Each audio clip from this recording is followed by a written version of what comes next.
Hello viewers, welcome back today this video.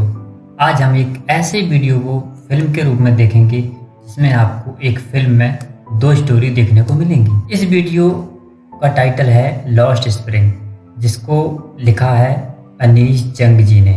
Lost spring का मतलब है बचपन की सुनहरे पल का खो जाना। स्प्रिंग का अर्थ होता है बसंत, लेकिन बच्चे का बचपन ही किसी बसंत से कम नहीं होता है। अगर उसी समय में बच्चे को मजदूरी करनी पड़े या और कोई काम करना पड़े, ऐसी स्थिति कैसी होगी? उनके पास घर भी ना हो तो उसकी स्थिति कैसी होगी? आज की वीडियो में पहली कहानी का नायक एक कूड़े में से अच्छी चीज़ें बीनने वाला और उसको बेचकर खुद का भरण पोषण करने वाला बच्चे की कहानी है, जिसका नाम है साहिब ए आलम। दूसरी कहानी का नायक का नाम है मुकेश, जो कि चूड़ी बनाने वाले परिवार में रहता है। तो आज हम इस वीडियो में इन दोनों स्टोरी को जानेंगे और इनमें बच्चों की क्या स्थिति है, कैसे रहते हैं, उसके बारे में जानेंगे। आज की वीडियो बड़ी ही मज़ेदार होने वाली है, तो अगर आप एंड तक देखेंगे आज आप जरूर कुछ ना कुछ सीख के जाएंगे। चलिए वीडियो को बिना वक्त गवाए शुरू करते हैं। समटाइम्स आई फाइंड अ रूपी इन द गार्बेज। इसका मतलब होता है कभी कभी मुझे कूड़े में मुझे 1 रुपया मिल जाता है। तो यह आपकी फर्स्ट स्टोरी है का टाइटल है। इस स्टोरी को अब हम स्टार्ट करते हैं, तो आप लोग वीडियो के साथ बने रहिए। लेखिका कहती हैं, तुम यह क्यों करते हो जो मुझे हर सुबह मेरे पड़ोसी की कूड़ा फेंकने के स्थान पर धन मांगते या ढूंढते हुए मिलता है। साहिब ने अपना घर बहुत पहले छोड़ दिया।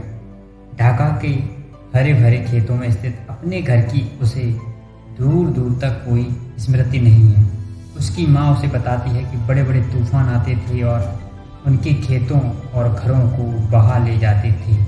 इसी कारण उन्होंने उस शहर को, जहाँ से वो आए थे, ढाका से, वो छोड़ दिया और धन की तलाश में इस बड़े शहर में आ गए, जहाँ वह अब रहता है।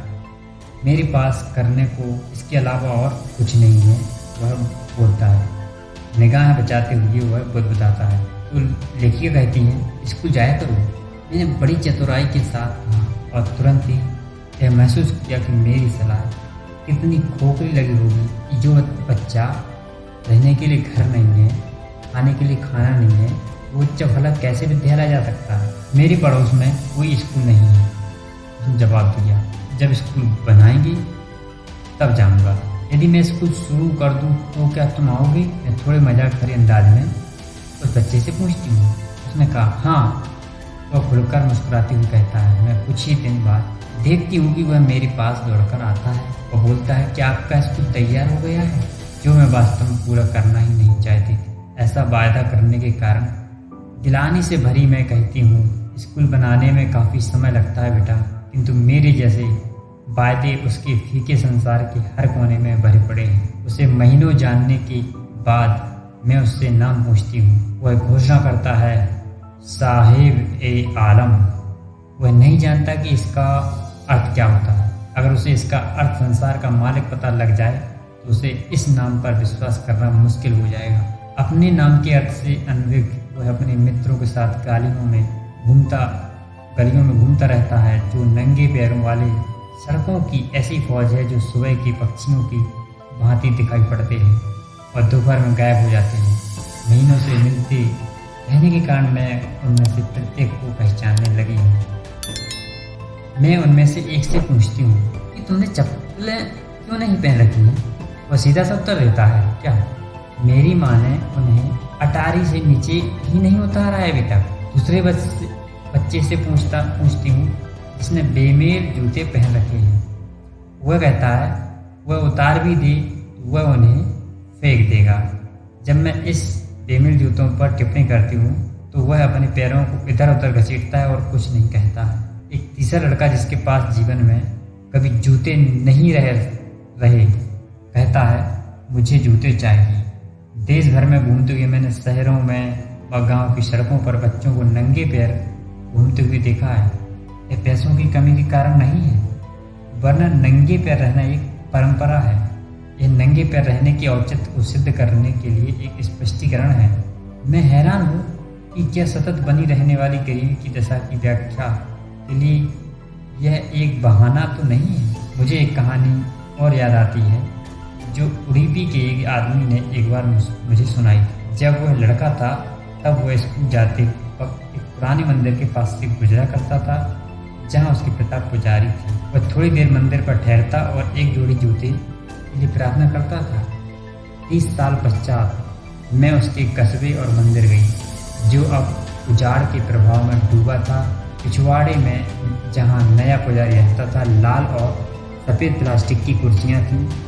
स्लेटी रंग के गड़वेश में मोजे और जूते पहने हुए एक छोटा लड़का हाँकता हुआ आया और अपना बस्ता फोल्डिंग पलंग पर पटक दिया। लड़के की ओर देखते हुए मुझे वह प्रार्थना याद आई तो एक दूसरे लड़के ने उस समय देवी से की थी जब उसे अंततः एक जोड़ी जूते मिल गए थे। मैं इन्हें कभी ना रखूँ। देवी ने उसकी प्रार्थना स्वीकार कर ली थी और पुजारी के पुत्र की तरह छोटे लड़कों ने जूते पहन रखे थे, परंतु मेरे पड़ोस में कूड़ा करकट बीनने वालों की तरह अन्य बहुत से लड़के बिना जूतों के रहते हैं। नंगे पाँव कूड़ा बीनने वालों से मेरा परिचय मुझे सीमापुरी ले जाता है, एक स्थान जो दिल्ली की सीमा पर है लेकिन लाक्षणिक रूप से या फिर अन्य प्रकार से दिल्ली से मीलों दूर है। यह रहने वाले गैर कानूनी बासिंदे हैं जो सन 1971 में बांग्लादेश से आए थे। साहिब का परिवार उन्हीं में से एक था। सीमापुरी उस समय बीहड़ था, यह अभी भी है, परंतु अब यह खाली नहीं है। टिन और तिरपाल की नालीहीन और जलापूर्ति विहीन कच्चे घरों में 10,000 कूड़ा बीनने वाले रहते हैं। वे 30 वर्ष से भी ज़्यादा समय से बिना पहचान के और बिना परमिट के रह रहे हैं, किंतु उनके पास राशन कार्ड है जिससे उनके नाम मतदाता सूची में शामिल हो जाते हैं और जिनसे वे अनाज खरीद पाते हैं। जीने के लिए पहचान की अपेक्षा भोजन ज़्यादा महत्वपूर्ण होता है। अगर दिन के अंत में हम अपने परिवार को भोजन दे सकें और बिना पेट दर्द के सो सकें तो हम उन खेतों की अपेक्षा यहाँ रहना ज़्यादा पसंद करेंगे जिन्होंने हमको कोई अनाज ही नहीं दिया है। ऐसी फटी हुई साड़ियाँ पहने महिलाओं का एक समूह कहता है जब मैं उनसे पूछती हूँ कि उन्होंने अपने हरे भरे खेतों और नदियों के सुंदर देश को क्यों छोड़ दिया है। उन्हें जहाँ भी भोजन मिल जाता है वहीं वे अपने तंबू गाड़ देते हैं, ऐसा उन्होंने कहा, जो उनके अस्थायी घर बन जाते हैं। बच्चे इन्हीं में से तो बड़े होते हैं, उनके अस्तित्व के साझेदार बनते हैं और सीमापुरी में उत्तरजीविता का अर्थ होता है कूड़ा बीनना। वर्षों की अवधि में इसने एक ललित कला का रूप ले लिया है। कूड़ा उनके लिए सोना या धन संपत्ति है, ये उनकी रोजी की रोटी है, उनके सिरों पर छत है। भले ही यह एक टपकती हुई छत क्यों ना हो, किंतु एक बच्चे के लिए यह छत इससे भी कहीं ज़्यादा है। कभी कभी मुझे 1 रुपया मिल जाता है, वो बच्चा कहता है। यहाँ तक कि 10 रुपये का नोट भी कभी कभी मिल जाता है, साहिब कहता है। उसकी आंखें चमक उठती हैं। जब कूड़े में आपको एक चांदी का सिक्का मिल सकता है तो आप ढूंढना बंद नहीं करते, क्योंकि ज़्यादा पाने की आशा हमेशा बनी रहती है। ऐसा लगता है कि बच्चों के लिए कूड़े का अर्थ उनके माता पिता के लिए जो अर्थ इसका होता है उससे भिन्न होता है। बच्चों के लिए आश्चर्य में लिपटी चीज़ होती है और बड़े बूढ़े लोगों के लिए यह जिंदा रहने का एक साधन होता है। सर्दी की एक सुबह में साहिब को पास की क्लब के बाड़ लगे दरवाजे के नज़दीक खड़े हुए देखती हूँ, जहाँ से वह सफ़ेद वेशभूषा पहने 2 युवकों को टेनिस खेलते हुए बड़ी ध्यान से देख रहा है। मुझे यह खेल पसंद है, वह गुनगुनाता है और इस बाढ़ के पीछे से खड़ा होकर देखकर ही संतुष्ट है। जब कोई आसपास नहीं होता तो मैं अंदर चला जाता हूँ, वह स्वीकार करता है। द्वार पर मुझे झूले पर झूलने देता है। साहिब ने भी टेनिस खेलने वाले जूते पहन रखे हैं जो उसकी रंग पूरी शर्ट और निक्कर पर विचित्र लग रहे हैं। किसी ने ये मुझे दिए थे। स्पष्टीकरण के ढंग से वह कहता है, यह तथ्य है कि ये किसी धनी लड़के के त्यागे हुए जूते हैं जिसने शायद उनमें से एक में छेद होने का इन्हें पहनने से इनकार कर दिया। इसे परेशान नहीं करता है। ऐसे किसी व्यक्ति के लिए जो नंगे पैर घूमा है, छेद वाले जूते भी सपने के होने से कम नहीं है। जिसने कभी कोई जूता पहना ही नहीं, उसे अगर ऐसे छेद वाले जूते मिल जाए तो वो बड़ा ही शुक्रगुजार होता है ईश्वर का। परंतु वह खेल जिसे वह ध्यानपूर्वक देख रहा है उसकी पहुंच से काफी दूर है। आज सुबह शायद दूध की दुकान पर जा रहा है। उसने हाथ में स्टील का एक कनस्तर है। मैं इस सड़क पर आगे एक चाय की दुकान में काम करता हूँ, दूर इशारा करते हुए कहता है। मुझे 800 रुपये और सभी वक्त का भोजन भी मिलता है। क्या उसे काम पसंद है? मैं पूछती हूँ। मैं देखती हूँ कि उसके चेहरे की निश्चिंतता, बेफिक्री या स्वतंत्रता का भाव खो जाता है। स्टील का कनस्तर प्लास्टिक के उस थैले से कहीं ज़्यादा भारी लगता है, जिसे वह बड़े आराम से अपने कंधे पर ले जाया जा करता था। थैला उसका था, कनस्तर उस आदमी का है जो चाय की दुकान का मालिक है। साहिब अब अपना स्वयं का मालिक नहीं रहा है। ये तो आपकी फर्स्ट स्टोरी यहीं पर फिनिश होती है। अगर आपको अच्छी लग रही है तो वीडियो को लाइक करें। चलिए दूसरी स्टोरी शुरू करते हैं। ये बड़ी ही मज़ेदार है। तो उसका नाम है I want to drive a car. मैं कार चलाना चाहता हूँ। उसका जो मुख्य हीरो है मुकेश अपना स्वयं का मालिक बने रहने पर जोर देता है। मैं मोटर मैकेनिक बनूंगा और घोषणा करता है। क्या तुम कारों के बारे में कुछ जानते हो? मैंने पूछा उससे। मैं कार चलाना सीख लूंगा, सीधा मेरी आंखों में देखते हुए कहता है। उसका सपना उसके अपनी चूड़ियों के लिए मशहूर कस्बे फिरोजाबाद की गलियों की धूल के बीच एक मरीचिका सा प्रतीत होता है। फिरोजाबाद का हर दूसरा परिवार चूड़ी बनाने में लगा है।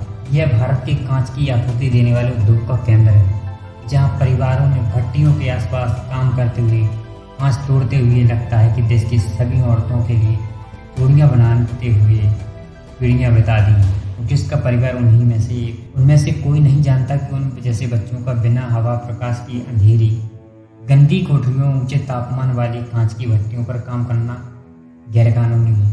और यह है कि यदि कानून लागू कर दिया जाए उसे और उन सभी 20,000 बच्चों को गर्म भट्टियों से अलग कर दिया जाएगा, जहाँ वे अपने दिन के घंटों में घोर परिश्रम करते हैं और फिर अपनी आंखों की चमक को बढ़ते हैं। मुकेश जब मुझे अपने घर ले जाने की पेशकश करता है तो उसकी आंखें चमक उठती हैं। वो गर्व से कहता है कि उसका घर फिर से बनाया जा रहा है। हम कूड़े से अटी पट्टी बदबूदार गलियों से गुजरते हैं, ऐसे गंदे घरों के करीब से गुजरते हैं जो टूटी दीवारों, डगमगाते दरवाजों और बिना खिड़कियों के हैं, और जिनमें मनुष्यों और जानवरों के परिवार आधे मिनट की भांति साथ साथ रह रहे हैं। वह ऐसे ही एक घर के दरवाजे पर रुक जाता है जो लोहे के एक डगमगाते दरवाजे की ओर से लात मारता और उसे खोद देता है। हम एक अधबनी झोपड़ी में प्रवेश करते हैं। उसकी सूखी घास के छप्पर वाले एक हिस्से में एक चूल्हा है, जिस पर एक बड़ा बर्तन रखा है, जिसमें पालक की पत्तियां खदर बदर करती उबल रही हैं। जमीन पर एल्यूमिनियम की प्लेटों में और कटी हुई सब्जियां हैं। एक कमजोर युवती पूरे परिवार के लिए शाम का भोजन बना रही है। धुआं भरी आंखों से वह मुस्कुराती है। वह मुकेश के बड़े भाई की पत्नी है। उम्र में उससे ज़्यादा बड़ी नहीं है, परंतु वह बहू के रूप में उसे आदर मिलने लगा है। घर की बहू के रूप में पहले उस पर 3 व्यक्तियों, उसका पति मुकेश और उनके पिता की जिम्मेदारी है। जब बूढ़ा आदमी प्रवेश करता है तो वह धीरे से टूटी दीवार के पीछे सरक जाती है और अपना घूंघट अपने चेहरे पर सरका लेती है। जैसे कि प्रथा है, पुत्र वधुओं को पुरुष बुजुर्गों के सामने अपने चेहरे पर घूंघट जरूर डाल लेना चाहिए। यहाँ बुजुर्ग एक अत्यंत निर्धन चूड़ी बनाने वाला है, पहले एक दर्जी के रूप में और फिर एक चूड़ी बनाने वाले के रूप में। वर्षों के कठोर परिश्रम के बावजूद भी वह अपने घर का नवीनीकरण करवाने में, अपने 2 पुत्रों को स्कूल भेजने में असफल रहा है। वह उन्हें वही सिखा पाया है जो वह जानता है, चूड़ी बनाने की कला। यह इसका कर्म है, उसका भाग्य है, मुझे उसकी दादी कहती है, जिसने चूड़ियों के कांच की पॉलिश की गर्द से अपने पति को अंधे होते देखा है। क्या कभी ईश्वर द्वारा प्रदत्त देने वंश परंपरा टूट जा सकती है? इसका मतलब है चूड़ी बनाने वाले की जाति में पैदा होकर उन्होंने चूड़ियों के अलावा और कुछ नहीं सीख देखा है। घर में, आंगन में, हर दूसरे घर में, हर दूसरे आंगन में, फिरोजाबाद की हर गली में मालाओं के रूप में चूड़ियों के गुच्छे या बंडल धूप सी सुनहरी, धान जैसी हरी, गहरी चमकीली, नीली, बैगनी, गुलाबी, इंद्रधनुष के 7 रंगों में से बनने वाले हर रंग की अस्त व्यस्त आंगनों में ढेरों में पड़ी रहती हैं तथा इनको 4 पहियों वाली हाथ गाड़ियों पर लादकर जवान आदमी झोपड़ियों के कस्बे की तंग गलियों से होकर धकेलते हैं और अंधेरी झोपड़ पट्टियों में टिमटिमाते तेल के दीपकों की लौ की पत्तियों के आगे और लड़कियों अपने माता पिता के साथ रंगीन कांच के टुकड़ों का चूड़ियों के वृत्ताकार घेरे पर जोड़ते हुए बैठी रहती हैं। उनकी आंखें बाहर के प्रकाश की अपेक्षा अंधेरे से ज़्यादा समायोजित हैं। यही कारण है कि भ्रूण होने से पहले ही वे अपनी आंखों की रोशनी बढ़ती है। एक छोटी लड़की सविता, इसका नाम सविता है, भद्दी गुलाबी पोशाक पहने एक बूढ़ी औरत के पास बैठकर कांच के टुकड़ों को जोड़ रही है। जब उसके हाथ किसी मशीन के चिमटे की भांति यंत्र चलते हैं तो मैं सोचती हूँ कि क्या वह उन चूड़ियों की पवित्रता को जानती है जिन्हें बनाने में वह मदद कर रही है। ये भारतीय स्त्री के स्वभाव का प्रतीक है। यह बात उस दिन अचानक उसकी समझ में आ जाएगी जब उसका सिर लाल घूंघट से ढक दिया जाएगा, उसके हाथों में मेहंदी लगा दी जाएगी और लाल चूड़ियाँ उसकी कलाइयों में पहना दी जाएंगी। तब वह एक दुल्हन बन जाएगी, उसकी बगल वाली बूढ़ी औरत की तरह जो बहुत बरस पहले एक दुल्हन बन गई थी। आज भी उसकी कलाई में चूड़ियाँ हैं, किंतु उसकी आंखों में कोई चमक नहीं है। एक वक्त सिर भर खाना भी नहीं खाया उसने। वह ऐसी आवाज़ में कहती है जिसका आनंद समाप्त हो गया है। उसने अपने पूरे जीवन काल में एक बार भी भरपेट भोजन का आनंद नहीं उठाया है। यही मिला है उसे, समाप्त हो गया है। उसे लहराती दाढ़ी वाला बूढ़ा, उसका पति कहता है, मैं चूड़ियों के अलावा कुछ भी नहीं जानता। मैं परिवार के रहने के लिए सिर्फ एक मकान बना पाया हूँ। उसकी बात सुनकर कोई भी सोचता है कि क्या उसने वह हासिल कर लिया है जो बहुत लोगों ने पूरे जीवन में हासिल नहीं किया है। उसके सिर पर एक छत तो है कम से कम। चूड़ियाँ बनाने के काम को जारी रखने के अलावा कुछ भी करने के लिए पैसा न होने और खाने के लिए पर्याप्त न होने के दुख की कराहट हर घर में गूंजती है।